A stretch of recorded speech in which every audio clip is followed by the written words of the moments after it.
سمینہ صاحبہ، یہ بچے کو جو ہے ٹیڑھا پن اب شروع ہو گیا ہے۔ بچے کی 3 سال ہے۔ عام طور پر اس ایج میں جو بچوں کو ٹیڑھا پن شروع ہوتا ہے، عام طور پر ان میں ریفریکٹیو ایرر ہوتا ہے، یعنی ان کی اینک لگنے کی ان کو ضرورت ہوتی ہے اور نہ لگانے سے آنکھ ٹیڑھی ہونا شروع ہو جاتی ہے اس عمر میں۔ عام طور پر یہ ہوتا ہے، اس لیے آپ بچے کا چیک اپ کروائیں، اور آپ کا جو ڈاکٹر ہے وہ دوائی ڈال کر اس کی ریفریکشن کریں گے، اینک کا نمبر نکالیں گے، اور اگر نمبر نکلتا ہے، جو کہ زیادہ چانس ہے کہ نمبر نکلے گا، تو اینک لگانے سے یہ بچے کا سیکوینٹ ٹھیک ہو جائے گا۔ ورنہ ابھی تو یہ کسی وقت کرتا ہے، پھر بعض اوقات یہ سیکوینٹ پرماننٹ ہو جاتا ہے۔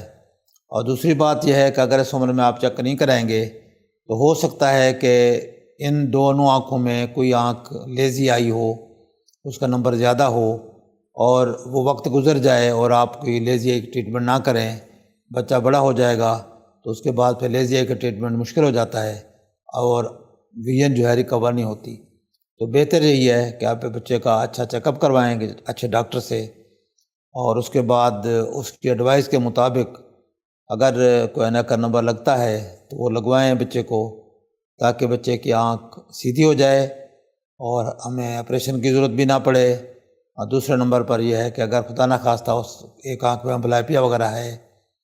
تو اس کا بھی علاج اسی عمر میں ہو جائے، تاکہ وہ نظر آنکھ کی جو ہے نا وہ بھی بحال ہو جائے، دونوں آنکھیں اچھی نظر کے ساتھ دیکھنے کے قابل رہیں۔ اور دوسری بات یہ ہے کہ سنگل بائنوکولر ویژن کی ڈیولپمنٹ بھی اسی عمر میں ہوتی ہے، اس کی ڈیولپمنٹ بھی بہتر ہو سکے، اس میں کوئی رکاوٹ نہ ہو۔ تو بہتر یہی ہے کہ آپ بچے کا چیک اپ کرائیں اور ڈاکٹر کی ایڈوائس کے مطابق اس پہ عمل کریں۔